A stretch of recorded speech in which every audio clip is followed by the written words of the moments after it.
intro thing. Nobody's watching yet, so people will just show up.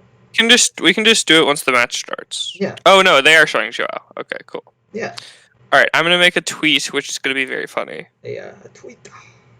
You like commentary? Welcome to. You like Sao Paulo? I've always been a big Brazil fan. Ever since I followed, my good friend Emery Taylor on Instagram, and I saw pictures, beautiful. So, always been a big fan. Oh Lord. For some clout. Do I drop your Insta? Yeah. Emery H. Drop all my social media. My LinkedIn, my Insta, Snapchat. Oh God. Snapchat. Oh God! All right. Actually, so I just checked on Twitch. Our audio is all good and everything, or at least yours is. I think mine's good. So yeah, let's tweet this out. Let's go, boys. That's All right. What's your twitch.tv/twhite42? It's literally the same as my Twitter. Is that it? twhitecell42? Yeah, it's the same as my Twitter. But I don't know what your Twitter is off the top of my head, and I'm tweeting right now, so I can't go look it up. Is it WTH? Okay, I'll fucking type it in Discord, dude. No, I'm doing it. It's like I'm not gonna look at your Discord message. Oh God. Fine. Okay, I had it right. Good. Okay, it's not that hard. Oops. All right, let me go. I'm actually gonna tweet this from PokeStats so people actually see it.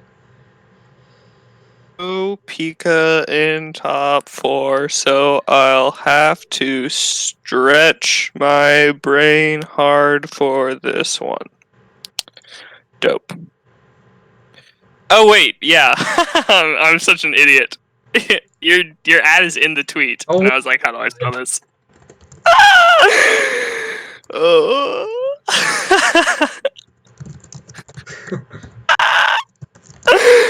Oh God, my brain is massive. It hurts having a brain this big. You know, you are a Pikarom player, so. I am a Pikarom player, that's true. I can't even argue. Hey, can we drop all my social media since we have all this extra margin space? I was gonna put card scans there, but you know. Oh, no, I'm kidding. That's definitely a better use of the space. I could just put a massive, picture of your face. While we wait. Just put my Twitter profile picture. Oops. Oops. Oh, Stefan retweeted. Yes. Oh, Stefan, get in here, bro. Thank you, Stefan. Wait. You should rename the stream because it just says Weldio right now. Oh shit! I should. Fuck. Well, actually, the last time that was from a month ago, and then I was streaming. Yeah. I was streaming with Aaron a few days ago, and it still just said Weldio, which is are you gonna change it? I was like, no. Weldio, man. Oh, I should. Yeah, I actually don't know why they're streaming this matchup. Have you seen what my banner pic is on here too? It's like a frog meme. I don't even know. It's probably from 4 years ago. I should that too. Soup time. So bad, dude. Oh my god. Oh God. That too. Soup time. Yeah, this is gonna be an interesting match because this is a very bad matchup. And I'm actually kind of confused as to why they're showing this one. I guess because they showed the Malamar Mew in top 8, but I feel like Zhao is going to crush this matchup unless. Well, that's the thing is, so Em and I were just talking before we started the stream, is that this Guardian player beat Gustavo Wada in top 8 2-0, and Gustavo's playing Control. He's playing the Meowth Oranguru thing. And yeah, I don't really know how Gustavo loses that. So I don't understand how that matchup works. Yeah, well, so it's Gustavo, or how that deck works specifically, because I have not watched the stream. So Gustavo's win con is just run his opponent out of energy, regardless of what the matchup is. That's pretty much the win con, and he has Lucario Metal in the deck, and then hammers. It's basically just Pidgeotto, but your engine. Play Pidgeotto. Yeah, but your engine instead of Pidgeotto is greens, draw energy. Oh, right. Yeah. So So wait, let's look at the prizes here as commentators. So we have a stamp on and custom catcher, which could be annoying. The Articuno being prized is actually a huge deal. The Lugia on the other side is not as big of a deal yeah, for Guardian I mean, here. yeah, probably. Are we full screen on your stream here, So I or not really? can't actually full screen, but I can zoom it in a little bit, I think. Yeah, just to make sure that it's a little more Yeah. visible. Yeah, it's not the greatest, I know. Yeah, that's okay though. Well, all right, we'll do it like that. Yeah, so I one thing that I suppose I could see the Lugia being a little useful for is I know when Sander played this deck in Bochum, there was only one. Hey, Stefan. There was Sorry. only no. Oh, what's up, Stefan? Yeah, but anyway, so there was only one of the Persian, the make 'em pay Persian in the list. So I guess if you could lost zone that, that could end up being useful, but I don't know. We'll see how it plays out. Yeah, I'll be curious. I'm also rooting for. Okay, is it? I think it's. This is the moment has come. So to give everyone some context, Tate and I were practicing how to say Joao's name beforehand. We looked up a YouTube video which apparently has the official pronunciation, and we're doing okay so far. We're going with Joao, but we could be Wow. completely wrong on that, so bear with. According to YouTube, it is Joao. Hmm, But according to actual human beings, it might be different. So anyway, getting to the match here, we see a turn one Elms from Joao, which is an optimal start. We saw a really weak Cynthia and Caitlyn turn one, and not even a fairy song. Well, I guess he couldn't fairy song his first turn, but we'll see if there's a fairy song coming down here. He top decks the greens, it looks like, yeah. which is a really big start. He's going to be able to start fairy songing. I think we'll have to see whether or not Joao can hit that back-to-back Elms, which is such a big strategy for Hmm. these Pidgey decks. So that'll be interesting. We see him grab a tag call here. So if you're the Guardian player in this matchup, and we're gonna until we see an Omastar, we're gonna assume that Bruno is not playing Omastar. So knowing that this is close to an auto loss matchup, when you don't tech for it, how do you approach this if you're the Guardian player? It's a really good question. I think you have to. Ooh, what is that psychic card in Joao's hand right now? Is that a Nihiligo? I don't know. That's a good question. I guess we'll find out. Yeah, Maybe Stefan knows, but interesting. yeah. So we see a quick airmail here. Um, it might be that Duskull card, perhaps. Oh, I'm not sure why he would play that, but I don't know. that's another psychic Pokemon that we've seen recently. Okay, so we see actually the second Articuno, which is good. Yeah, Boost. yeah, probably Girafarig, actually. Yeah, Thanks, Stefan. Yeah, bonus. that would make the most sense. We forgot Give it. about draft being a card. Yeah, I just avoid Pidgeotto in standard, so I really have to push my brain here. Um, has Guardian ever won on stream versus Pidgey? I would doubt it. I think. Well, I wonder if Drew Kate did, Drew might have. but probably not. Thing I can think of, I'd have to go actually look it up because like I don't remember every stream match, but Right. I feel I didn't watch much of there that was regional, I so feel like there was a Guardian list at some point with an Omastar in it that did get streamed that did maybe beat a control deck, but I don't remember for sure. yeah. Uh, Um, Also, the other I know a couple people have been asking what the other top four matchup is. It's actually we have Gabriel Kim playing Mewtwo against I don't remember the other player, but he's playing Mewtwo with Malamar. So it's kind of a Mewtwo mirror, but one of them has Malamar in it, which is interesting. um, so you see the big retreat here into a Stellar Wish. Um, Bruno is actually in a pretty about as good of a position as you can ask. He's chilling with a bunch of energy in his hand, which means that he actually will probably be able to get off a Magical Miracle fairly soon. He also used that tag call last turn, and a lot of these lists recently we've been seeing as much as 4 Cynthia and Caitlyn. Mhm. So I'd assume that he'll probably Cynthia Caitlyn next turn, go for a Greens Exploration, and then try and go for a Magical Miracle. I'm not sure if he'll go. If he'll, yep, exactly. We see this Cynthia and Caitlyn getting rid of a great push in there. Yeah. It'll be interesting to see if he chooses to go for the Magical Miracle early or late. One of the hardest things to this matchup is making sure that you distribute your energy evenly. I think he's probably going to want to save his magical miracle for a knockout on a Articuno. Excuse me.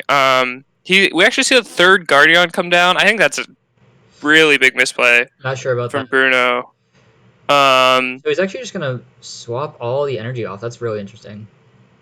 I'm not sure. this actually is very inconvenient for Joao. Yeah, for sure. I mean, so what Joao's looking for now is pretty much just like hammers, and he hasn't hit any in these first couple turns, I don't think. Hammer is less important right now, just because he's gonna have to sack a few prizes for the first few turns in this matchup, pretty much no matter what. Right. Um, yeah, Stefan, you're correct. They didn't put the other top four match on because Mew and Malmar beat Pidgeotto Control in top 8 last round, and neither of these two players has been streamed today. Yeah. Or yesterday, to my knowledge. But we see a Rosa coming down here from Joao, Interesting. one of these sort of newer innovations we've seen in Pidgeotto. We see a Green's Exploration in the prizes. Those prizes might be pretty inconvenient for Joao. Prizing one of the Mars can be really irritating on those turns where you try to go for like a Surge Mars play. Hmm. So it'll be interesting. Although Joao probably plays Jesse and James, so For sure. it probably won't end up mattering as much. For sure. I guess I'd be surprised if Bruno made it this far, having no outs to Pidgeotto control. It seems like it seems like there's been a lot of control, like in Sao Paulo. I didn't look at the day 2 text, but between Gustavo's list and all these other decks, I guess I'd just be surprised. So we see the Crushing Hammer coming down there for heads. There was a fair amount of control in day 2, but it is possible that you could just accept the auto loss to that. I don't think it's such a huge part of the meta. I mean, the expected meta for this weekend was probably stuff like Baby Blounds, Malamar, maybe Mewtwo. So I Maybe.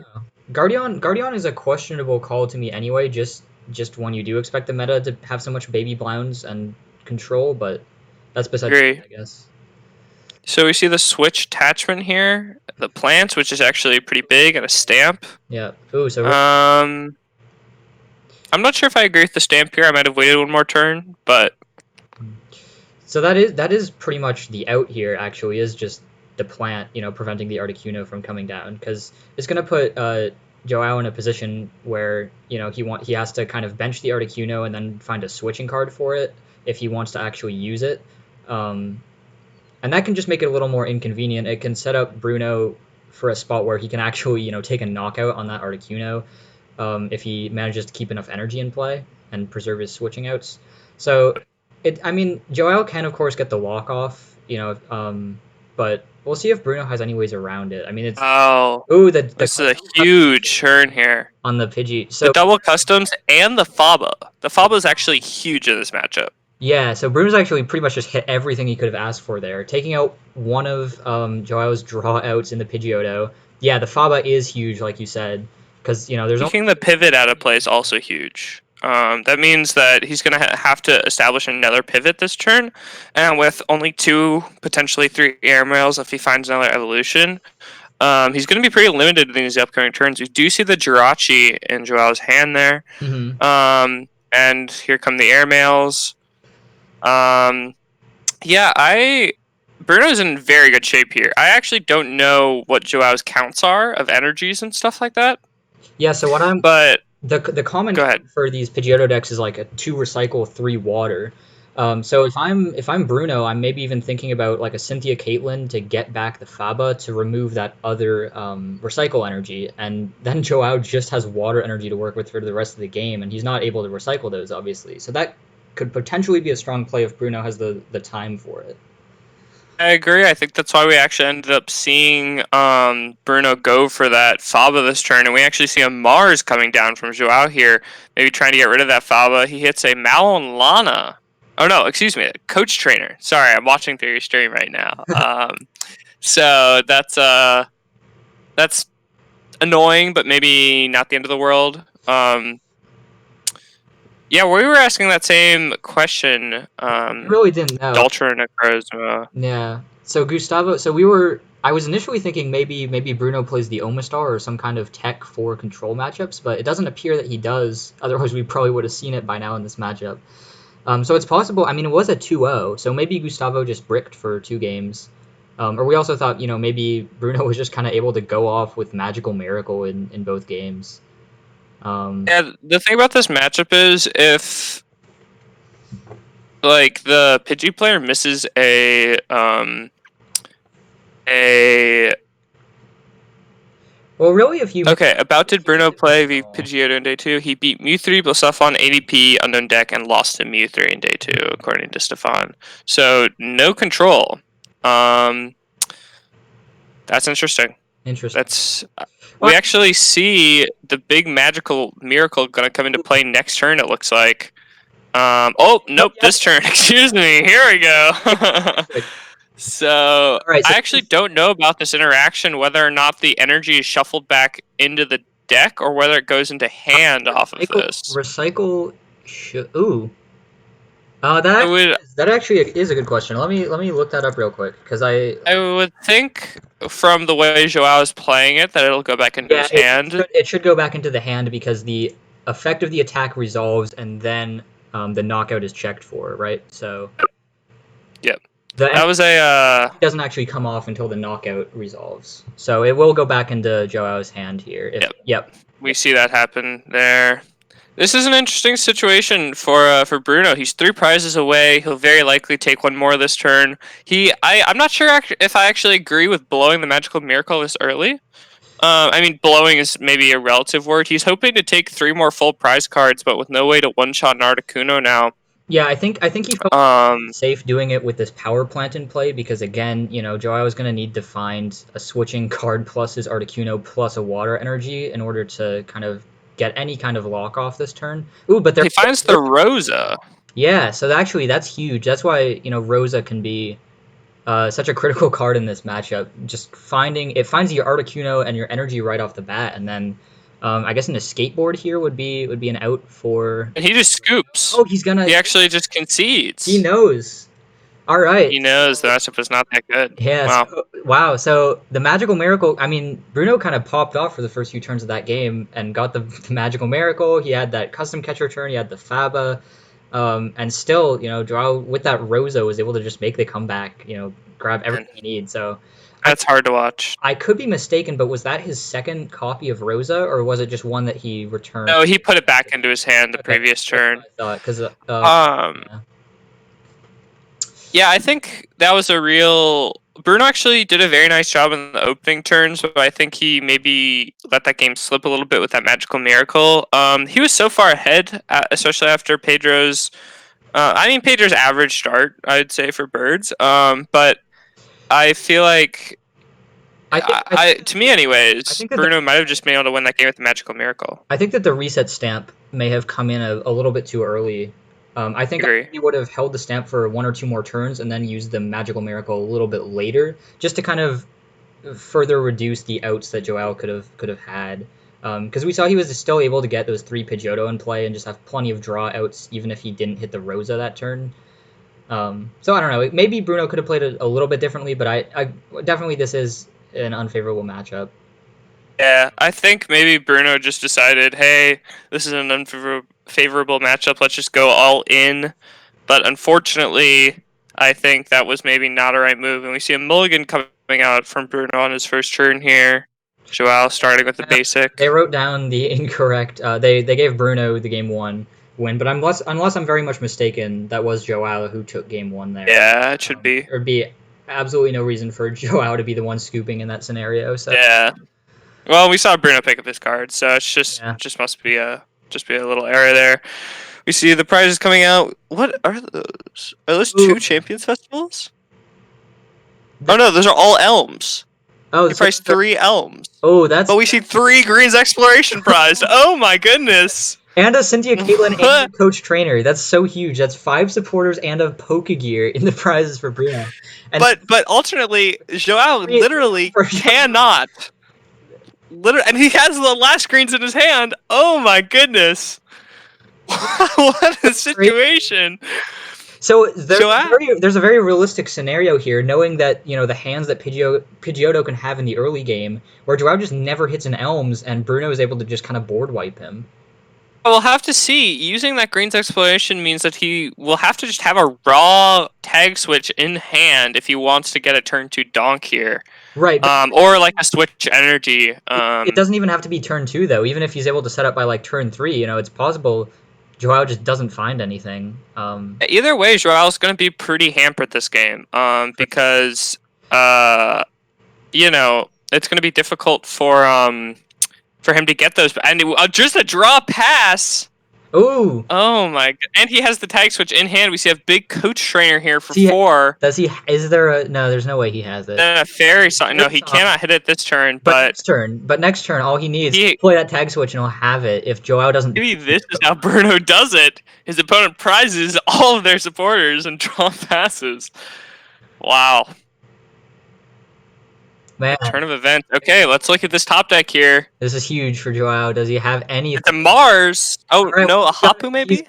No, I think it's a Mars. No, it's just a Mars. Play the Mars. Does he find 2 basics? No basics in that hand. He discards a chaotic swell. I don't think that's it. There's a tag switch in hand. He's got a crushing hammer. He has a crushing hammer. He's got to hit a heads on this. No, the tag switch still wins the game if he hits the hammer. He needs a double heads and like a lack of. Okay, so we see a stamp here to try and maybe slow him down a bit. He has 2 crushing hammers in hand. 2 heads here could be massive. Yeah, that's what he would need. That's a tails. And I think another tails. All right. So the good thing here is he did kind of read that Bruno had a bunch of resources in his hand, so just playing the stamp there minimized the chance that he has. So, oh my gosh, that is so extraordinarily unfortunate for Joao. Wow. All right, we're going on to game 3. And now, wow, crazy. So that can just happen with this Pidgeotto deck. I mean, having played games with this deck, sometimes you do just run into those games where you prize, unfortunately, or you just don't draw any basics, and but you hate to see that in top 4 of a regionals, especially against such a favorable matchup. And both of them prizing 3 of their primary supporters in that game. Very interesting. And Bruno just ripping the 4th of his greens in that opening hand. I mean, that could be the difference. Maybe if Joao had been the one, hitting his 4th Ioms in that opening hand, that game could have been completely different. This will be a very interesting situation to see. I think Joao has almost a full hour, so he should be fine to just deck out Guardian in that time. Assuming that he's able to get the lock off and stuff. They've given Bruno wins on the stream here. It should be one. Bruno has not won the series. Bruno is just destroying Joao. A 10-minute series. The series is it's such a wash that they're going to a 3rd game, even though Bruno won the first 2. For those of us who are just joining us now, Joao pulled off an insane Rosa after a magical miracle, wiped 6 energy off the board for Bruno, and Bruno immediately scooped in the first game. And then game 2, Joao prized 3 Elms, Bruno prized 3 greens, and Joao drew past for 2 or 3 turns and lost to a turn 3, Kaleidostorm. So we are now tied at 1-1, and this is a really tough situation for Joao because he needs to deck out Bruno in these 56, maybe 55 minutes once the game starts, or else he loses. Yeah, I wouldn't be concerned about that. He should have plenty of time to grind out a win if the game ends up going that long. You just have to be concerned about having another start like he had in that last game. But if it goes more like game 1, I mean, Joao should be extremely favored in this matchup. There's, an hour is plenty of time for Pidgeotto to get a deck out. Definitely. So, this is situation here. We'll have to see. It looks like they both maybe mulliganed once. Yeah, I think so. Oh. Yeah, So let's see. Wow. Bruno, let's see. I did not expect a game 3 here. Did they even? Okay, so 3 energy in the prize cards. Oh my god! But a recycle energy there means that Faba might actually become incredibly important in this game. All right, so to see because Bruno. Now, I want to see if Bruno, learns from that game one. We'll see if because that Faba play did seem like the correct route there in game one. So we'll see if he goes for that again. I also want to see if he holds the reset stamp for a little bit later and then holds the magical miracle for a little bit later because I think he, as M was saying, might have just burned those a little bit too early in game one. So we'll see Uh, if he learns that. But the 3 energy in the prize cards for Bruno is really unfortunate because energy. really unfortunate, and the start is too. Yeah, I mean, energy is really your number one resource as the Guardian player in this matchup. So, yeah, the I starter. actually see a Mew in Joao's hand there. Oh, the Cherish Ball discard. Oh my goodness. That is extremely unfortunate, but we see a greens, it looks like, in Bruno's hand, so it should all be fine. That Cherish Ball is still extremely irritating, though. Means that he'll probably end up missing the magical... Oh, and it's just a pass! Oh my gosh, not even an Elms for the second game in a row. We could see Bruno take this down. That's okay. I mean, no, it's a much worse start for Bruno than he had in the previous game, though. He's got this Lugia up there. It is a much worse start, but it is by no means out of the... He's certainly not out of it, but it's not like we're gonna have to really worry about maybe like a turn two. Ooh, he's got the energy spinner for 3 energy though, so I don't know. So I think Joao should still have time to draw out of this though. It looks like his hand isn't completely dead. I think you can put a Lugia GX print up on the screen for people who are perhaps less in tune with this card. That's why I left all this space on the side of the screen there is to put up scans. I just haven't been doing it, but yeah, I'll get one up. Actually, okay, so he actually does have 2 basics in his hand here: second Oranguru and a Articuno and a Water Energy. So if Bruno decides to try and go super hard with resources and stuff here, he's actually going to get very punished for it. So that'll be interesting to see. We see a Crushing Hammer come down here. Ooh, the hammer could be big. Heads. Table. Well, that energy spinner for 3 means that the head isn't quite as large, but yeah, every Crushing Hammer counts. So he just decides to shuffle in, knowing that Bruno can't do anything to him this turn. And yeah, we'll see Bruno's turn. I actually think the Articuno is a big deal here because Lugia can hit for 170 cleanly for 4 energy on a Articuno, which means that if Tate chooses to, he could still Magical Miracle. If Tate and excuse me, if Bruno chooses to Magical Miracle, he can still knock out an Articuno in one shot, which is a pretty big deal. And we didn't see access to it in the first game, which is probably why he put down that 3rd Guardian. So it'll be interesting for sure to see what happens. And just another pass. Ugh.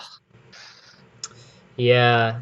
I mean, that Hammerheads I think was still actually pretty big. It just slows down Bruno by 1 more turn, effectively. Oh, the problem is it doesn't, I think, slow down anything because Bruno has no switching outs in his hand. Yeah. He just had to Cynthia Caitlyn, and yeah, another pass there. Yeah. Oh, is that the giraffe coming down, or is that a Mew? That actually looks like it's a Mew. Yeah. So not relevant. The Mew promo there. Needs to avoid getting benched out. A switch, maybe a second Greens exploration here is what I'd like to see most from Bruno. Yeah. But we'll end up seeing what he chooses here. The switch is definitely important. I wonder if he knows how many energy are in his prize cards. It looked like his first deck search was pretty quick. He pretty much just went for that spinner for 3, so it's possible he hasn't noticed yet. But I would hope that he's checking that. A good play here by Bruno forcing shutting off any Articuno shenanigans unless Joao can find a. Oh, yep, there's the top deck elves. He doesn't even need a second to do anything about it. Slams it down. Probably going to grab a few Pidgeys, maybe a Pidgeotto here. Yeah. Yeah. And this is where the going gets tough for Bruno. Yeah, I mean, the longer this game, this is what I've been saying, the longer this game goes, the more chances Joao has to just remove those energy, stall things, and eventually just deck out Bruno. So Bruno wants to kind of just keep the pressure coming. He really just needs to be attacking every turn. Yeah, I'm trying to think of a situation where you would ever Lost Purge instead of Magical Miracle. I've yet to come up with one. I was wondering the only possible scenario, I mean, it's possible that just using a Lost Zone and getting an energy out of play could be strong, especially with that 1 energy we saw in Joao's prizes. Obviously, Bruno doesn't know that energy is prized, but we did see that Faba was pretty strong in game 1. So a Faba on the recycle, and then a Lost Purge to Lost Zone another energy um, could limit Joao's options considerably, but that's the only scenario I would really see that ever being relevant. It's not like Joao has some kind of attacker that's going to threaten Bruno. Yeah, the only attacker like that would probably be like Articuno hitting for 130 every turn, but I can't really see that ever ever being too relevant. Yeah, I mean certainly Lost Zoning the Articuno before a Cold Crush could come into play would be good, but Joao is never going to give Bruno that opportunity. Just throw that down. Yeah, and another Bench point of note on that line is that the first game we saw Joao prize. Oh wow, actually a custom catcher coming down. That's huge this turn. Um, Limiting Joao to only one airmail next turn and potentially forcing him to find another Elms. Oh yeah, and we just see the Mew promotion here, saving the Ranger and the energy for potentially a later Articuno turn. Interesting. All right. So I like that play. I mean, the Mew is irrelevant now that Joao is not at risk of getting benched out, so it's probably better to just remove that from the bench and give himself more space to set up Pidgeotos and eventually put the Articuno down. yeah, so I'd agree. Just sort of a maybe mildly awkward situation here. We see a crushing hammerheads, Okay. getting rid of the energy on Guardian. So Yeah, and we had an important card. Where I'm going to assume that Joao is playing a copy of Champions Festival. It seems to be pretty much the norm in Pidgey lists these days. So that's an important card for him to look for to actually bump this power plant so that he can kind of pull off an Articuno play more easily. So that's something else I'd want to be looking for the remainder of this game. But also that Rosa, as we saw, could also just be another way to get the Articuno into the active spot. I'm curious if Joao just attaches and passes, or not attaches, excuse me, evolves and it passes there after a quick airmail. He wants Bruno to knock out this Mew because again he doesn't want it on the bench, and also he wants Bruno to start taking more prizes so that his stamps and eventually his Mars and Jesse James start being more effective. So one of the major downsides for Bruno right now is with those 3 energy in the prize cards, he's actually going to really struggle to like spread these energies across the Guardians efficiently. So one big thing this matchup obviously is not putting all your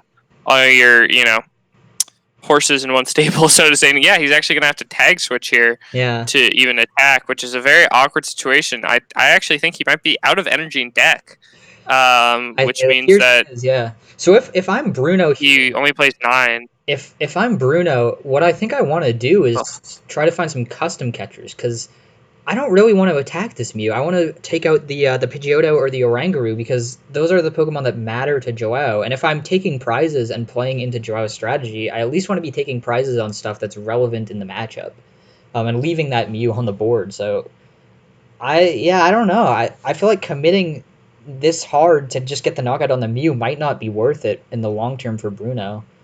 We even see the Unfortunately, Joao, he played 2 custom catchers last turn. We see none of the prizes, so Bruno will have access to all 4 here. But he just doesn't have access, I think, to the double customs that turn. I think we saw Cynthia Caitlin out of him for his supporter for turn. Just recycling that greens probably, so that he can continue. Oh no, you're actually 100% right. He did use greens, but I think that his point is he's going to have to knock it out. Yeah, I mean, even a pass there might not have been awful if it just means you hold off on one more turn to get the custom catchers. It's possible. I mean, you do need to just keep the pressure going, but yeah, exactly. Yeah, really interesting. So I mean, Joao's board is still not where he'd really like it to be. I mean, there's only one Pidgeotto in play. You see a stamp here shuffling that one energy back into the deck. That one, yeah. So I mean, is Magical Miracle even an option for Bruno at this point? Is he just out of energy?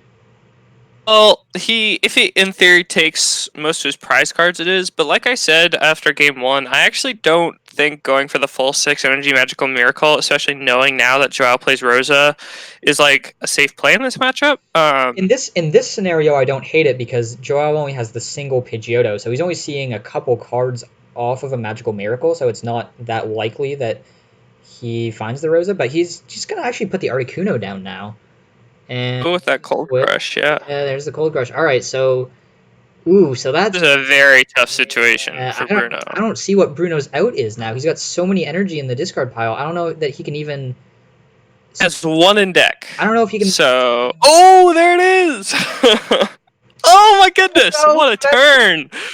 wow! All right. Taking in 2 energy, or no, just the 1 energy. Excuse me, out of that prize card. Oh my goodness! Oh, brutal for Wow, and he's left once again with just 2 it's Pokemon, another weak one board. Pidgeotto. He's got to start hitting hammers, or he's got to get his custom catchers back to stall something. I mean, that's his only outs. He's got 2 turns left to find that. Getting those hairs is going to be difficult because he's only been using resource management, and I think he's played almost no shuffle draw supporters, and so I think a lot of those are just chilling at the bottom of his deck here.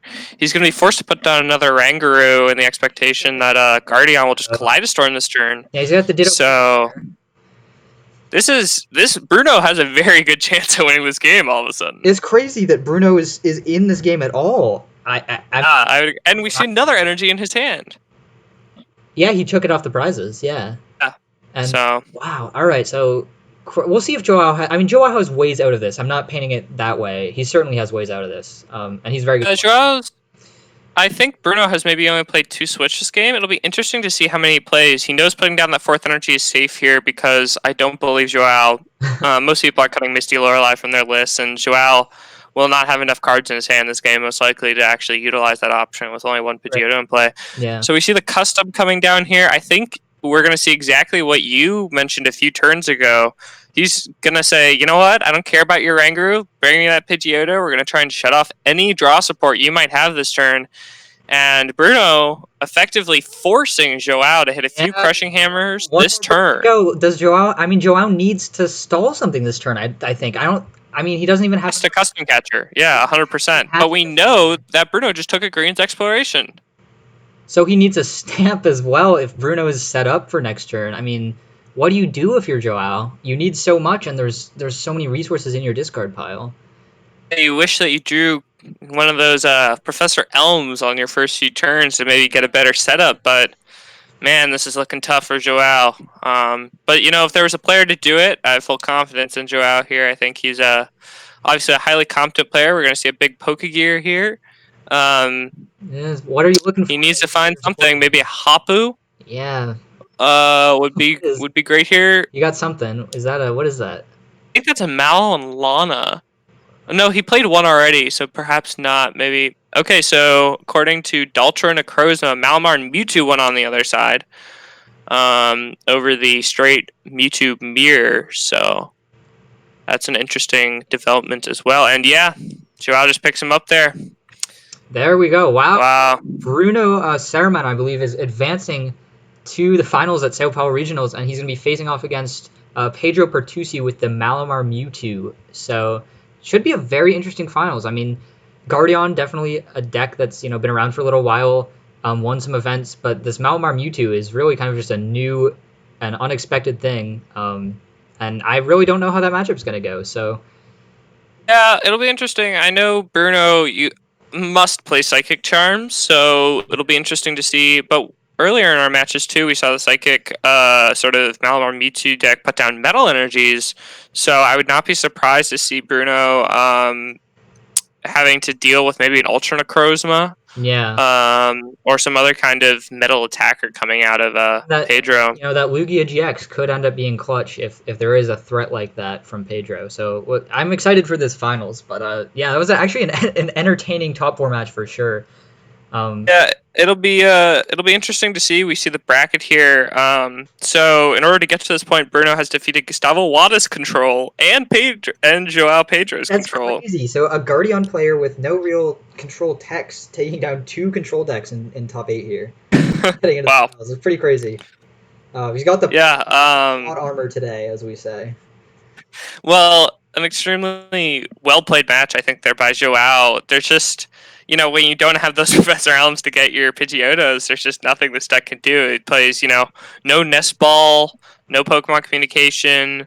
Right. The only real Pokemon search at that point is Rosa, which is not going to be enough. So unless you're starting with, a few Pidgeys or Pidgeotos in your hand or using Hapu, his deck just can't quite get there. So yeah, we see the updated thing. Pedro Pertusi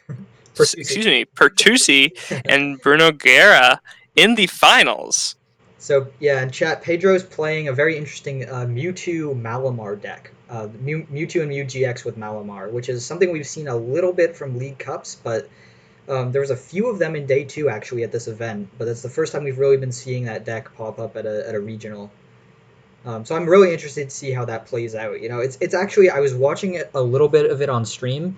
It's really more of a Malamar deck than a Mewtwo deck, and it just plays a couple Mewtwo, and I think you can then just utilize some tech attackers, maybe stuff like Nagana Del. So one thing that'll be pretty big, I think, is that Nagano Del GX Yeah, being able to go for a stinger into like a Ultra Necrozma play. yeah, But that'll take some time to set up, and he'll have to struggle to get around Power Plant for sure. from Bruno here. And so it'll be interesting to see whether or not he can get those attacks off and set up enough quickly to avoid a magical miracle. Yeah, and I mean Guardian has historically had a favorable matchup against Mewtwo decks just because it plays so many copies of Power Plant and just healing cards and things like that. Um, but I mean, this isn't your average Mewtwo deck, so we'll see if Pedro has some tricks up his sleeve for this matchup. And again, enjoyable top four match. Props to Joao for sticking it out. That game two was just awful for him. I mean, the draw pass, 3 Elms prized. You hate to see that in top four of a regional, but it can happen. Well, and on the other side of the coin, even if he didn't prize his 3 Elms, maybe had a better game. Three greens are prized from Bruno, so it was such an awkward situation for both players. But Bruno just getting a little luckier, finding his fourth copy before Joao did, and ultimately leading to our finals match now. Yeah, or hopefully just in a few minutes here, we'll take a little time to, players want to have a little break after the top four, but we'll get it set up before too long, I guess. So Yeah. I want to take a look at the rest of the day two from this tournament because there's a couple interesting other interesting decks in there I just want to touch on briefly. And I just taking a look at PokeStats Twitter right now. Someone just informed me that I was a little bit wrong on what William Azevedo was playing. So William Azevedo, obviously one of the stronger players in Brazil, and he made top eight and was knocked out in top eight. But I had written that he was playing ADP Bird Trio. He was actually just playing ADP with greens with no Bird Trio. So kind of just a Oh. straight greens ADP.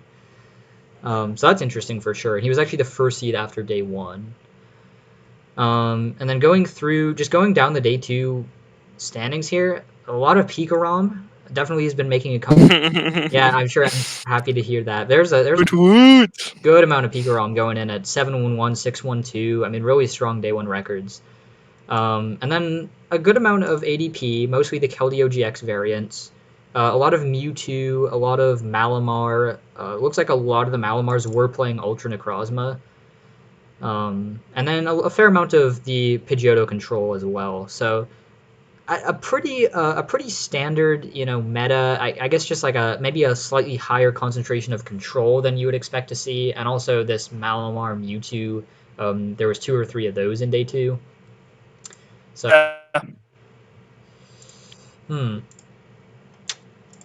yeah, but I mean, one of them all the way to the finals here, and Guardian, a deck that I feel like is kind of just perennially slept on. People always tend to kind of have it like outside that like top 3, tier of decks, but I mean, here it is in the finals of another major event, so it's Yeah, 1-2 this season. Could we see a I very generally have spoken about how I'm not that big of a fan of Guardian, and I think the main reason it's slept on is, to me, what wins events are like Pokemon techs, and what I mean by that is specifically tech cards that are Pokemon. So like some classic examples in our current format would be like Absol, Girafarig, Fion, are all examples of cards that you sort of like maybe put into your abilities art deck, or Hoopa is another good example to deal with Malamar. So all of these examples are Hoopa techs, but Guardian can't really play those besides like Amistar and Lugia. Mhm. And so that's why I tend to sort of feel like if you're only working with trainers, which is a naturally sort of more inconsistent way of playing the game, I think, then I just tend to disrespect Guardian. And, after they started cutting their lightning charms, it was so so fun to disrespect Guardian. But it'll be really interesting to, I think a lot of people tend to not actually analyze the matchup that closely and just say, oh, Mhm. everyone else says Guardian's a bad deck. I just say it's a bad deck because Pika beats it. But Yeah, people would but probably debate you on then that. I think Pika does beat it, but people would definitely debate you on that, I think. I would say Pika beats it all the time. Well, of course you would say that. no, I'm kidding. I'm You kidding. think Pikarom beats everything all the time, bro. Yeah, well, and I'm not wrong. So, no, I'm kidding here. I do think the Guardian matchup can be a little bit close, particularly if they find if they are able to, if Pika has a slow start, or if they're able to play Plant and Pika's playing Dedenne, which is the inferior way to play the deck until Sword and Shield comes out, but neither here nor there. Um, I think the matchup can be really close if they find like a big switching and healing turn and they're able to win the prize trade that way. But I very generally just feel like after they take the first knockout, just going with a big old tandem shock stamp on Pika's side, and the matchup gets worse. But anyway, I digress. We're shuffling up for the finals here. We're shuffling up for the finals. I want to take a quick second. We have a question in chat about what Pokemon does Mewtwo Malamar play.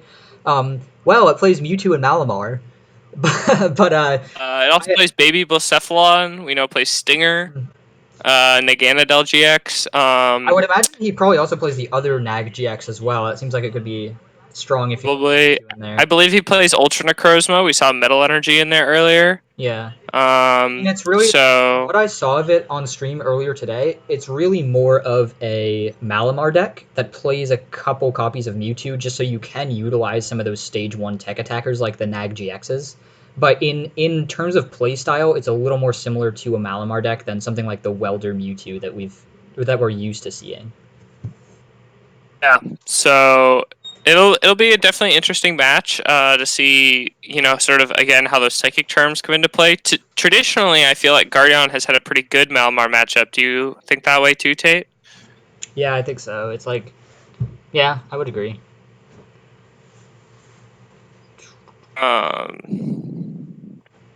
So it'll be an interesting match.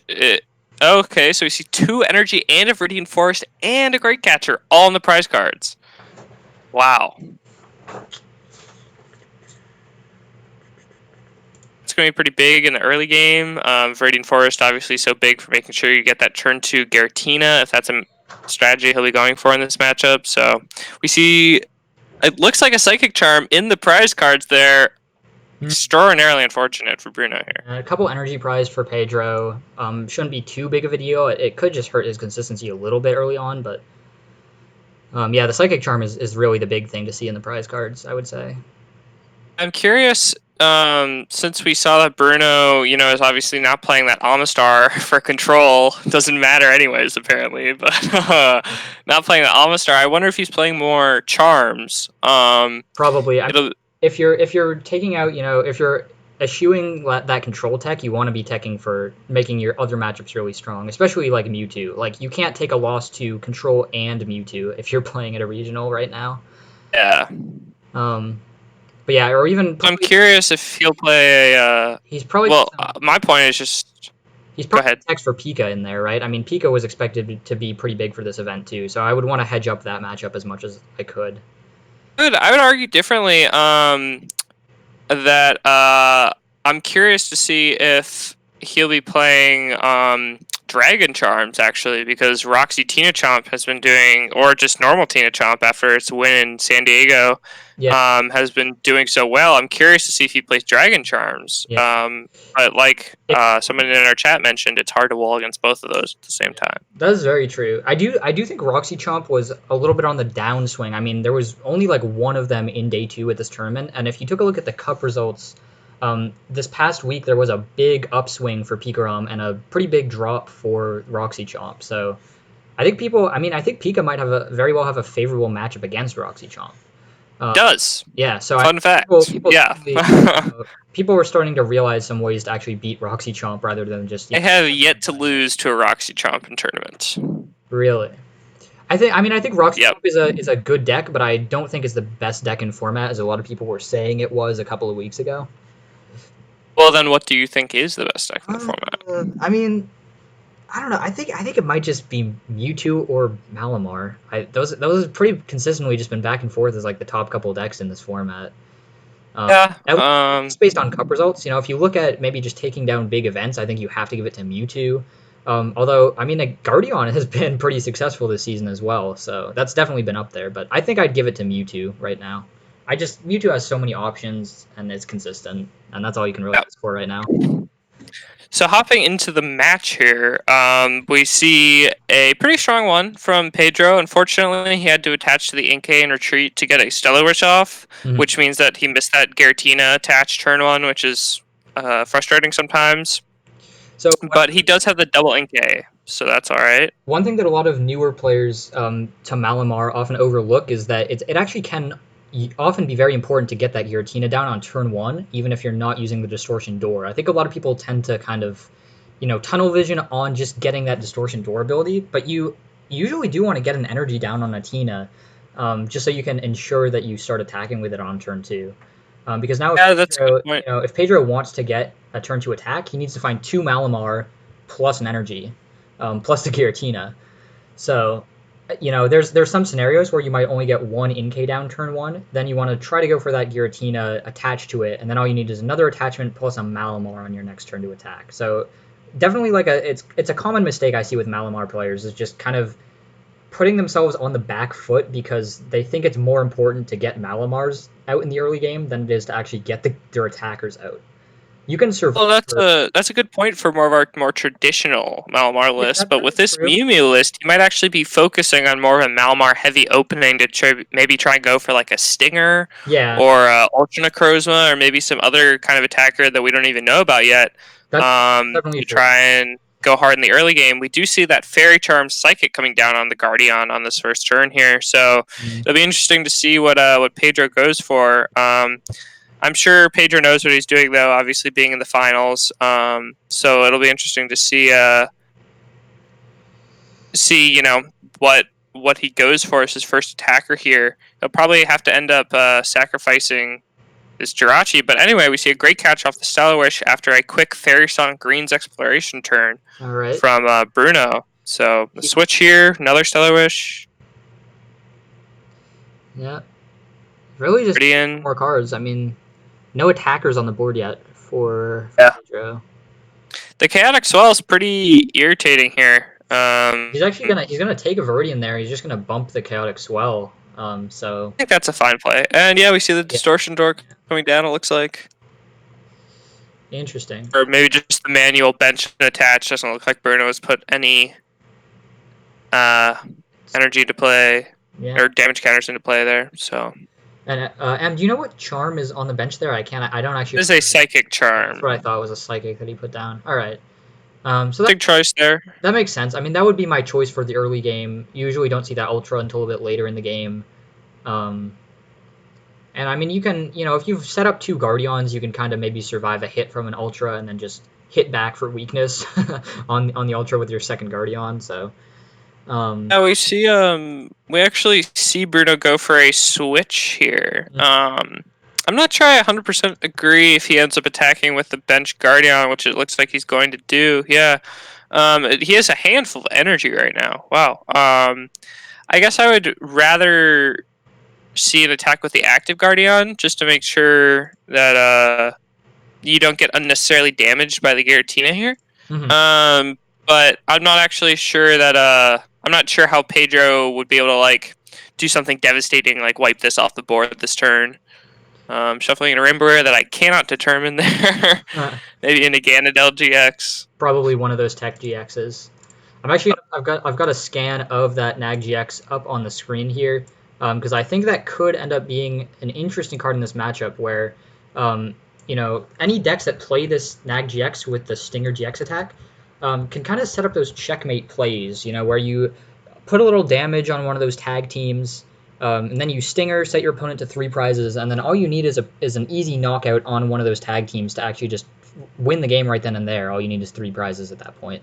So That's why I was noting it's so unfortunate for him prizing the other Psychic Charm here, because I think if in this situation, we know he plays Great Catcher, and I'm fairly confident he plays Ultra Necrozma, and so there could be some kind of situation where he Stingers with say 3 energy and then just attaches, maybe uses another psychic recharge or has damage counters from distortion door or spell tag, Right. and just one shots that out of the Guardian in play right now. So that's a play to look out for as this game goes on. And that's why Pedro shouldn't be too concerned with Bruno simply taking prizes right now. But what he needs to be concerned with is board position. He needs to have enough Malamar in play to actually be able to set up that Stinger once he draws into it. And he also needs to have outs to power plant so that he can, once again, actually use the Mewtwo to attack with the Stinger GX. So he needs to make sure that he just has enough outs with his board state to keep up with the counters that Bruno is going to be throwing at him.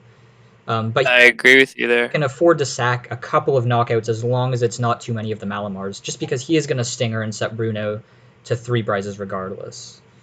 And one card that could actually be very interesting in this matchup is Lugia GX, which we saw in top 4 as a Bruno starter in Game 3. Mm-hmm. He could very easily Lost Purge after a Stinger GX, putting those 3 energy and a Mew Mew into the Lost Zone, which would make getting another attack off fairly irritating. That might be I can't quite see through the glare, but that might be a Latios GX on I think it could Pedro's bench, definitely, which would be probably frustrating for Gardevoir to deal with. But as we know, he has that Lugia. Didn't see it in his prize card, so he should be able to get through that this game. Ooh, so the third Guardian's going to hit the bench here. Interesting. We've seen Bruno make that play a couple times today, and Emma's questioned it. Why would you put that third Guardian down there? Do you see a reason for that here?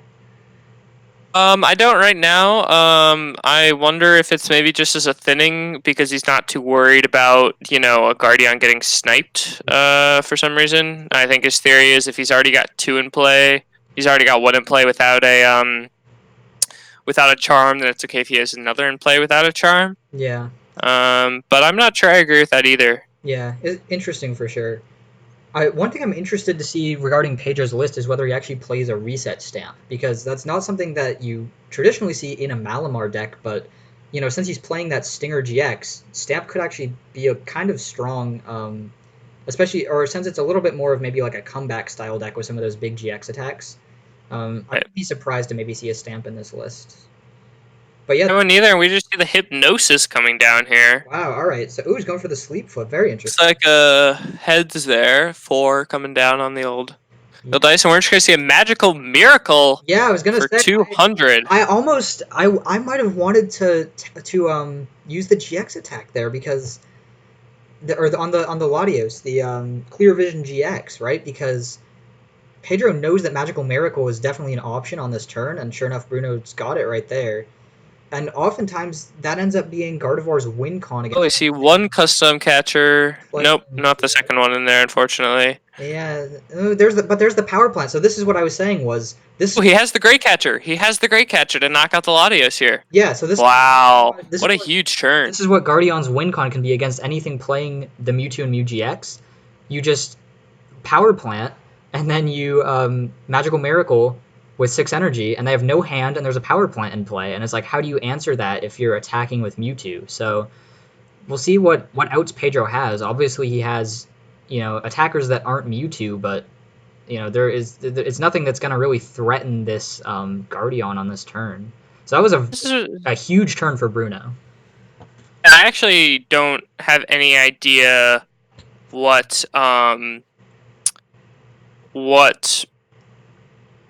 Pedro's out is this game. Yeah, I might be tempted to just concede here. Going down to 1 prize card, we know that Bruno plays custom catchers. He got double Cynthia and Caitlyn off a tag call last turn. So I think Pedro, and we see the second Fairy Charm. Pedro's out is that Stinger, but he needs to bump the power plant in order to do that. So he would need a Stinger this turn, which means that he needs to find anything to get out of this situation. He needs a stadium. At the very least, he has an energy attachment, a switch. No, I wouldn't scoop this one. Yep. I wouldn't scoop this one quite yet, chat, because he's got 2 Malamar. No, he's gonna scoop it now. He didn't get the counter. Yeah, he needed a supporter that turn, and he did not have a supporter. So basically, he needed to top deck a supporter. Hit the Mewtwo, hit the counter stadium, but it was still worth it just to play out that 1 extra turn, see if he did, hit something lucky off the top deck. But yeah, now it's pretty bad scenario for him. So Pedro's going to scoop it up. Bruno takes game one. We didn't really get to see the full power of Malamar Mewtwo in that first game. I mean, a couple of sleep flips with Inkay is, I don't think a Mewtwo even hit the board. It's really just a strong performance from Guardian there. Yeah, what a bizarre first game. There were a few questionable choices by Pedro. I think letting his Jirachis just be knocked out there. Obviously, it didn't seem like he found a switching out, so maybe he didn't have another choice. But letting his Jirachis get knocked out, especially when there's like 4 or 5 energy on the board for Guardian, is always a pretty questionable choice. I think you have to keep a Jirachi in play not only as a pivot for these reset stamps and plants that will come down later in the game, but also just for surviving those magical miracles. He also, again, as we mentioned, went for that double Inkay turn 1, which was another interesting move there. I think he also maybe searched out Jirachi. Yeah. Double Guardian in the prizes, but nothing too much beyond that. Power plants, yeah. I mean, the power plant is a little bit relevant. The tag switch is a little bit relevant, so it's not the greatest prizes, but it's workable. Let's see here. That looks like a Stinger. Yeah, I think that is the Stinger GX in the prize card. So, assuming he only plays one, that actually could be pretty big. So game one, like you were just saying, we saw Pedro go for like the double Inkay turn 1. Instead of trying to get an attacker out. And I was saying this is kind of a common mistake of Malamar players, but this is a Mewtwo Malamar deck. It's not a normal Malamar deck. So I think that was and he had to attach to the Inkay to get a Stellar Wish off because I think his hand wasn't very good before. Yeah, so that's definitely true. But is there anything different you want to see Pedro try to do in this game that he maybe didn't do in game 1?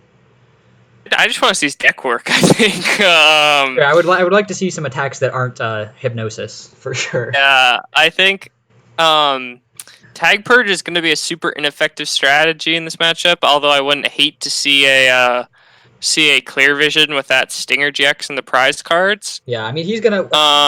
He should probably even know by now after this Viridian that his Stinger is in the prizes, so he might be, thinking about if he's got another GX attack he wants to use in this game. Is that a Trevenant and Dusknoir GX? I think it is, and that would make a lot of sense. I mean, that's pretty common in a lot of Malamar lists these days, and And we still see no Inkay here from Bruno. Only a tag call. Yeesh. Oh my goodness! So I think he benched the Trevnor there for a Lily, but so he's shuffling up. He's not actually going to play the tag call, I don't think, which is did he not? He must have shuffled. He's Stellar Wishing here without playing the tag call. And did he whiff? Whiff the Stellar? What is going on? Do you know what happened? Yeah, I think it's just a pass. Man, no Inkays. So no Inkays. No Inkays. I mean, he unless I'm mistaken, he grabbed the tag call off the first Stellar Wish. He could have played that, thinned the deck a little bit, and then used the other Stellar Wish. But I don't know. I don't know what he's doing there. I mean, maybe just a miscommunication. Obviously, these players are in the finals, so there's so much, but I'm sure there are table judges there for the finals and stuff. So hopefully, there's no accidental sequencing there. No illegal play going on for sure. I question that line of play a little bit, but maybe I'm missing something. Maybe I'm with you there. We see the greens coming down. The classic Pokegear for greens turn 1. Grabbing a tag call on a plant. No, I don't agree with the plants at all there. Yeah. But I mean, there's no. I'm not sure why. Well, he might. Yeah, the energy center is a much better pick here. Yeah, yeah, okay. That makes a lot more sense. Because there's no threat from Pedro on this coming turn, really. I mean, what's he going to do? Attack with a... Yeah. He only has 2 bench spots left. Benching that Chebnor, I think, is also a pretty massive mistake. Even if he wanted to find a few extra cards off of Lily, he needs those bench spaces, and Chebnor is going to be a pretty inefficient attacker in this matchup, especially now that we know that there's double Psychic Charms in Bruno's deck. So yeah, I mean, he's limited now. If he wants to put a Mewtwo down next turn to start prepping that to attack, he's only got room for 1 Inkay. And if he wants to put 2 Inkay down, he can't start prepping a Mewtwo. So I am curious if maybe Pedro plays Faba or some other kind of maybe Faba and Cynthia Caitlyn, since we know he plays that tag call. Yeah. I'm not incredibly familiar with his list, but I wonder if he has some way to remove those Fairy Charm Psychics that are probably going to hit the board next turn off of Green's Exploration. I wouldn't be too surprised to see a Faba just as a one of. You know, a lot of Malamar decks do play that to remove stuff like Weakness Guard energy, and of course it would be doubly strong, like you said, for those Psychic Charms. So I wouldn't be surprised to see one in there. But yeah, now he's going to go for that tag call. So I was wondering why he didn't do this last turn. I mean, at least just go grab a Mewtwo and maybe like a Cynthia Caitlyn or something, just to thin your deck and just to get that Mewtwo down. Yeah, I would agree there. He's in an awfully precarious position here. I think we see looks like a Malon Lana. As a Cynthia Caitlyn, yeah, and okay, yeah, okay, I interesting. don't believe he's Stellar Wish this turn. He has not Stellar Wish yet. A Cynthia and Caitlyn there for another Lily. Hmm. He needs to find an Inkay this turn if he wants to stay in this game, or else Yeah. Bruno is just going to start running him over. It looks like he finds one there. All right. But again, okay, he's going to find two Inkays. So he's not going to be in too bad of a position here at all. But Communication, yeah. you know, if Bruno can greens for maybe if he has tag switch in hand and he greens his for say double custom catcher, I could be in a very awkward situation.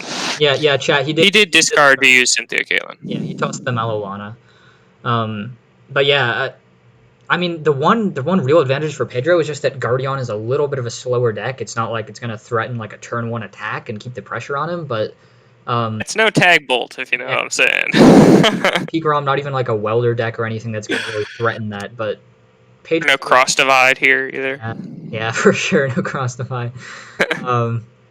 Yeah, the tech cross divide in Guardian that everyone's been talking about. Yeah. One psychic energy, one Guardian, triple tag switch. Oh, so fresh. You see a switch back into the other, he's just or just a retreat back. I mean, this could be okay that you can just kind of sack some Jirachis here because he wants another bench spot open. So, and he, you know, this Jirachi getting knocked out is almost like a positive thing for Pedro.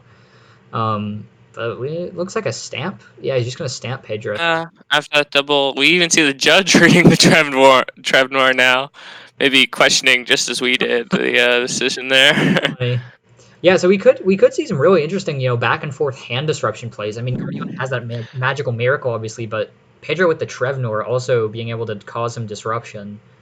One interesting strategy that I think Pedro is probably going to need to employ if he wants to win this game is sort of forcing an 8-prize game of sorts. You know, it's difficult because you know, his psychic tag teams are not going to be able to really do anything. And like I said last turn, going to go for these custom catchers. Probably going to knock out an Inkay this turn. Oh, so tag switch onto the active system. Just the one custom. Oh, nope, yep. So, but forcing that 8-prize game, you know, is just not that efficient. Trevnor, yeah. What? I think this play is fine. He still has the great catcher in deck, and so he's getting a free 3 prizes here. Okay. I mean, but if he does true. He does still have the great catcher, and we did see Pedro get rid of that Malolana. So that might be a second Malolana. I was gonna say if the second one, that play feels really weak from Bruno. It's like that. What was? I mean, I would almost want to target like maybe a Malamar there and just get the prize and or an Inkay, yeah. Yeah. I think basically any of the Jirachis or Inkays I would have rather see knocked out that turn, but probably just a little bit of matchup and experience. You know, when they have these sort of rogue Malamar lists, it's sort of hard to know what each card plays. He also probably didn't expect Pedro to play the second Malo and Lana after he saw the first one hit the discard, but still, I really just question why hitting the Trevnor is that relevant there. Yeah. I wonder if that's I honestly cannot tell what that Rainbow Rageous card is. It looks like maybe a low puff. I really don't know. I can't tell what it is either. Yeah. So be a Naganadel. Could be that other Naganadel GX as well. Although I have a difficulty thinking it was a low puff because he'd probably want it to just hit a quick 180 in this matchup. So yeah, it's probably not that. I think we are going to see our first non-hypnosis attack of the game here, though. from Pedro, going in with a nope, okay, he's going in with the Shadow Impact. No, Still powering up this Trevnor. what is he doing? I think he's gonna end up going Oh, for maybe a. okay. I thought he only put 2 energy on the Teen. I was really concerned for a second. It's like what? Okay, so he's just going for the Shadow Impact. That's fine. Ancient Valley being reprinted in Standard here, allowing Giratina only to attack for. No, he's got counter gain, bro. Wait, Yeah, that doesn't even work, does it? No, actually that does work, but that would yeah, I don't know. I don't know. I he's just actually not behind right now yeah, because Bruno's taking yeah, prize cards. We do see the right, Lugia coming down here right. again. Like I mentioned after that first game, the Lost Purge could be huge. Yeah, so maybe he wants to. I mean, like M said, he still has the Great Catcher index. So lost knowing that Trevnor could actually be kind of big here. Um, or even just maybe like at some point lost zoning, wherever Pedro's committed a bunch of energy, just taking energy out of play for Pedro. But I don't know, it'd be really interesting to see if he does go for that lost purge rather than the magical miracle in this game. I actually do see an extremely weak turn out of Bruno here. I think maybe going a little bit too aggressive with that custom counter play on Trevnor last turn I means really that not a fan of that play. I don't know the purpose of that. well, to get a huge hand this turn, he's probably going to knock out a tag team. Yeah. And it looks like Bruno has a fairly weak hand, maybe even choosing not even to Cynthia and Caitlyn last turn. So there's a metal energy commitment onto this Giratina, so that's telling me Pedro's not really going for the Ultra Necrozma line of play this game. He probably wants to take a knockout with the Trevnor this turn. I think Which one play he might go for is I wonder if he plays a reset stamp and he'll go for that GX attack on yeah, Trevnor to discard all the energy and then try and wait for him to get knocked out the next turn. As we said, that Fairy Charm only prevents damage but not effective attacks. right. Yeah, I would definitely strongly consider that if Pedro does in fact play the reset stamp, which is something I was wondering about. But even just settling for the knockout, with that Trevnor is still a strong play here, I think, judging from how weak we saw Bruno's hand is. But actually, Pedro's just going to go in with the Giratina again, I think. He's just going to take the knockout. Knocking out the Giratina this turn makes perfect sense. Yeah, it's totally fine. Sure, actually, might come into play. I mean, the Trevnor is still in no danger of a KO. He gets to, wait even a little bit longer to use this Trevnor and just keep sacking the Giratina. And if Bruno wants to chase down like a Malamar or something this turn, Pedro's just like, okay, I still have the Giratina in play. I'm just gonna hit you for 130 again. So That'll be an interesting turn of events. This tag call coming to turn 2 late here. yeah. Ultimately going to be followed up by Green's Exploration. So it'll be interesting. One point of note is that this Distortion Door damage is going to rack up quite quickly on that Lugia. As we know, Trevnor only does 150 damage. One Distortion Door on it this turn, one Distortion Door on it next turn means that Trevnor can actually one-shot a Lugia GX, and we know he just took a Great Catcher off those prize cards. So normally you don't want to force those 8 prize card games, but Lugia might be such a threat here that Pedro's willing to put himself down to 1 prize. We'll have to see. Yeah, I think now we didn't see this at all in game 1, but we're really seeing the power of this deck now, where you have so many options. You can keep hitting with the Giratina like a traditional Malamar deck, but you can also transition into those disruption strategies with the Stinger GX, the Trevnor, the Reset Stamp. There's so many options that this Malamar Mewtwo deck has. And I think Pedro is really putting it on display here, and Bruno is maybe displaying a little bit of inexperience with the matchup, in just terms of playing it a little suboptimally.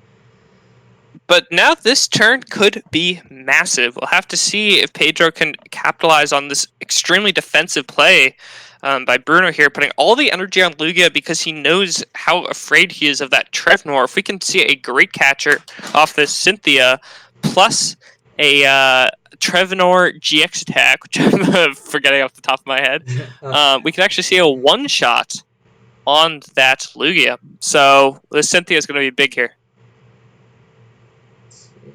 Treasure to thin the deck out.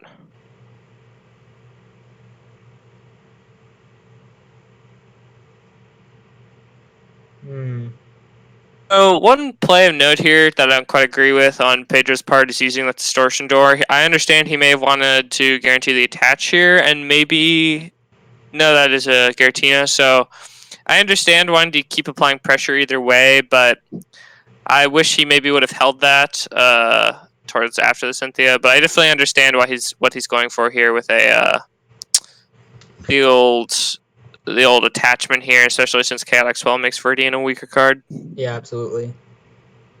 Okay. So yeah, just another Tina attack here. I mean, that's fine. Bruno's still got 4 prizes left to take, so.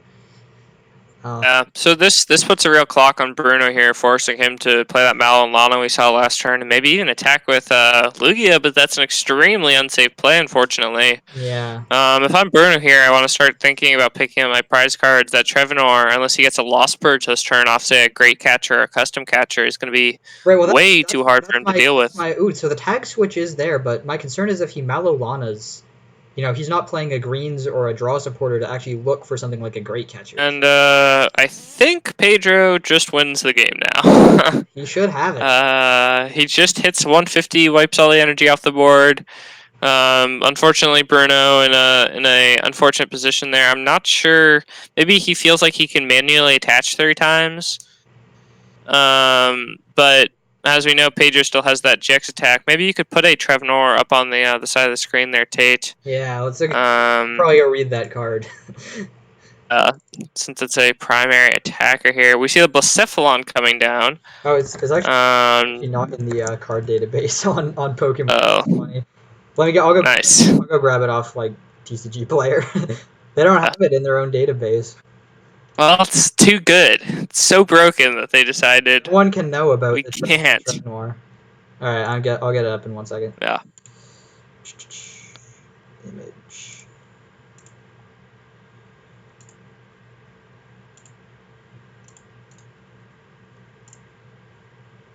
Alright, so here is that Trevenor. So Night Watch, first attack, 3 Psychic Energy, 150, and your opponent has to shuffle 2 random cards from their hand into their deck. And then, of course, the Pale Moon GX for a Psychic and a Colorless. It's an auto KO on the defending Pokemon. If there's 1 more Psychic on it, you also discard all the energy off it. So really, the name of the game for this card is just Disruption. And, in combination with some of this other stuff in this Mewtwo Malamar deck, it's definitely a really strong tech in there. Kind of just offers you that disruption line of play that Malamar decks don't often have. It'll be interesting to see. We're going to see this big one-shot here. And yeah, you can see that Pale Moon GX discards all energy, and if the opponent does not switch the next turn, is knocked out. Only 100.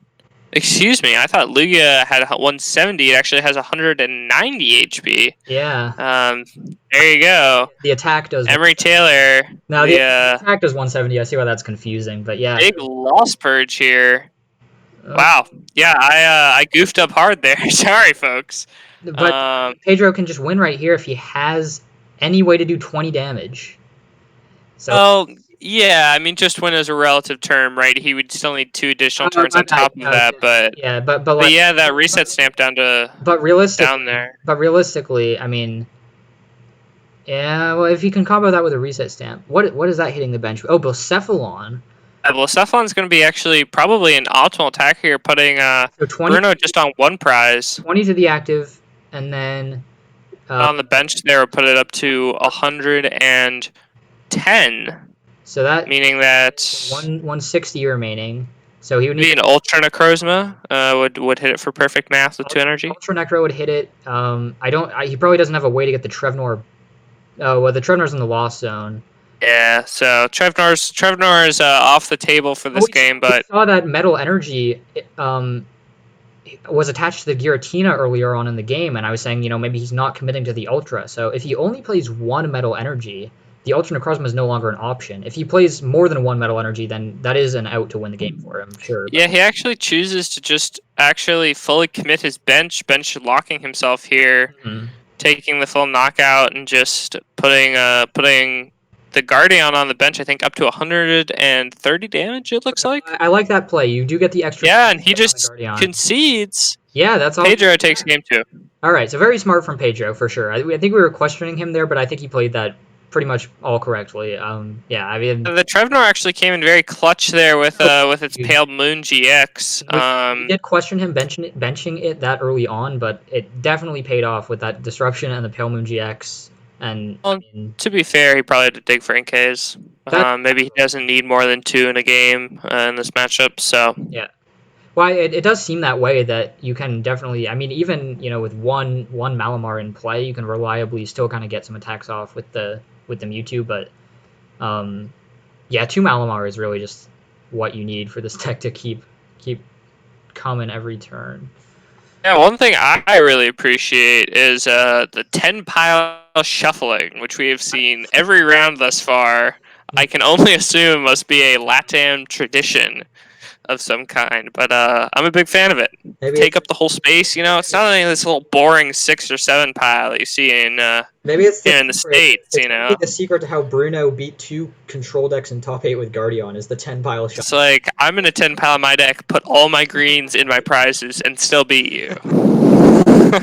Um, so we got someone in chat asking how Gustavo Wada did. Gustavo lost in top eight to Bruno, and Gustavo was playing, of course, that Oranguru Greens control deck. And he got 2-0'd by Guardian. I really don't know how that happened, but he did lose in top eight. We see 2 Cynthias, a great catcher in the prizes. Only a custom catcher and a few energy reset stamp for Bruno, so nothing It's mild. extraordinarily important there. So yeah, an interesting. The double Cynthia might be difficult Agreed. That's what if he I ends up going. most dislike to see as a Malamar player is supporters in the prize cards. Everything else. Yeah, Well, we saw the Great Catcher being a potentially relevant card in Game Two that never really panned out as being relevant just with how the game went, but it seems like it could be strong in the matchup. Um, let's see. So Bruno's starting things off here, and he's gonna put a chaotic swell down turn one, so that's pretty good. Um, really, just about all you could ask for on turn one: attachment to the Guardian and a chaotic swell pass. yeah. Green's exploration is gonna give this deck the juice it needs to make sure it gets set up here. Yeah. It'll be interesting to see if Pedro chooses to use that Trevnor again or not. I would imagine that. I mean, it worked pretty well for him in the previous game. Bruno might be, now that Bruno knows that's a big strategy for Pedro, he's going to be trying to play around it a little bit more. But I would probably just commit to that strategy again. It seemed to work pretty well. We see again the Malamar and the prizes there, but Yeah, nothing too crucial. the Mimikyu, not a relevant card at all. There's no abilities in Bruno's deck. Um, yeah, I think. I mean, we haven't seen Mewtwo really being. Here's the Trevnor again. All right, yeah. Excuse me. So he's just committing. He's committing to the Trevnor. So I mean, that's about what you would expect. What I was about to say was that Mewtwo hasn't been a factor at all in these two games because Pedro just knows that Bruno is gonna use his power plants and essentially turn those Mewtwo's into dead cards if there's Yeah. power plant. So I think Pedro's exactly correct. Just keep using the Giratina and then transition into using the Trevnor, and that's pretty much your strategy here against Guardian, is what it seems like. It seems like Bruno is also not playing a super high count of Great Potion, Yeah. which is a pretty big, which is an even bigger deal because it doesn't seem like Pedro really plays Spell Tag, instead favoring the sort of heavy GX engine that we've seen through this game. So Right. we're going to see double Pokemon communication here, putting back in a Mew Mew and a Blacephalon, it looks like, or maybe a Malamar. Yeah. We're going to see double Inkay, I can only presume. Looks like he's taking a quick check. There's prize cards here. Credit, actually, to Bruno's credit, it seems like he's probably playing a 2-2 split, maybe a 3-1 split of Chaotic Swan Power Plant. Yeah. So I actually think Pedro might be a little safe going for Mew Mew if he wants to later in this game, but See the Viridian again. obviously not a big stress right now. Yeah. Yeah. Yeah. I don't know. Again, oh, sorry, go ahead. No, I almost question whether leaving the swell is almost a stronger play because then Bruno can't actually put his power plant into play, and it does set up the Mewtwo to be an attacker in this matchup. But I don't know. I mean, we see another swell just coming down right away, so I really like this play actually. I think Viridian is super powerful in this matchup, and yeah, just a quick fairy song. Hopefully trying to delay that turn to um, shadow impact from Garatina. Yeah, Bruno is really just doing all you can at this point. I mean, um, Second Drachi here is huge. yeah, for sure. Yeah, I think that you're absolutely right about that Great Potion. I mean, that's a card that a lot of Guardian players have not been running high counts of, and there hasn't been any need to in recent tournaments. But it's gonna make that Giratina two shot strategy a really viable option for Pedro, just like it was in game two. So we see a quick Stellar Wish here. He's hoping, obviously. Yep, there's a switching out. He's hoping to hit a double Psychic Recharge or an attach into Psychic Recharge. Yeah. He looks like he has a treasure there. Can't quite tell if he chooses to get rid of a. Looks like a Naganadel of some kind. One of the Um, GXs. Again, we didn't see the Stinger actually being relevant in this match so far. Um, so maybe that was the Stinger getting discarded there since we saw it was a Rainbow Rare last game. I don't know. Pedro just out here flexing on all of us.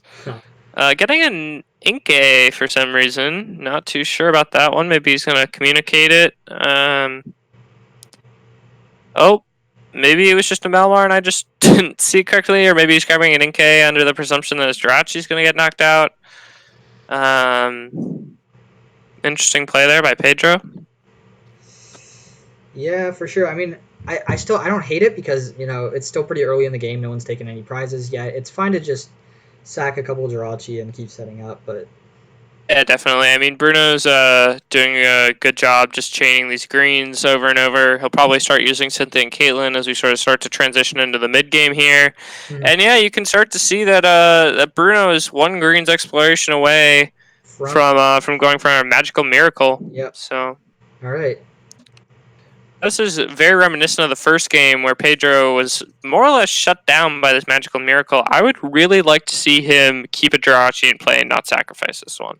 For sure. Or get a third Jirachi if he chooses to leave this one active, because I think not leaving a pivot in play really destroyed him, and I think since he has those two Cynthias in the prizes, he needs something to draw cards. Yeah, I think you want to attack with the Tina this turn.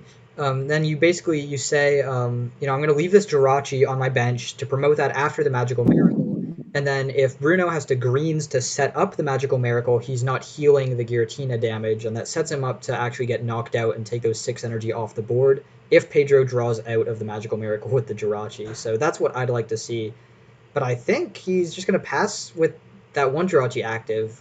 So he still has the other Jirachi on the bench, which is good. But I kind of would have liked to see a Tina attack, but I guess he didn't have the switching card, right? Is that what he was missing?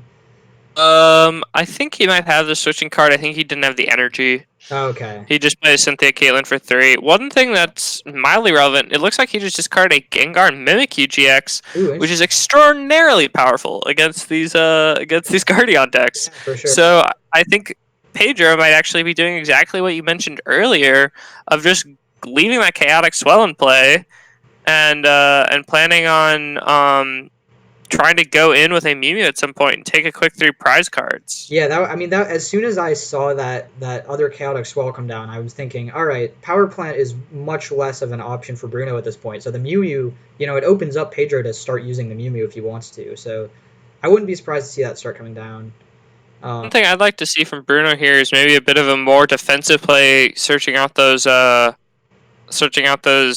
charms, at least putting one in play on a Guardian, because Yeah. That Gengar Mimikyu plus a Great Catcher, which we know Pedro plays 2 of, could really start putting the pressure on.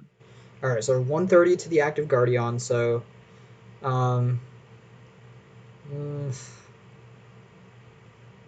I mean, Bruno's just been cycling between these Guardians, but at some point he's gonna miss a switching out. He's gonna. Maybe. I mean, well, you figure at some point. I mean, if he wants to start setting up anything else, setting up the Magical Miracle.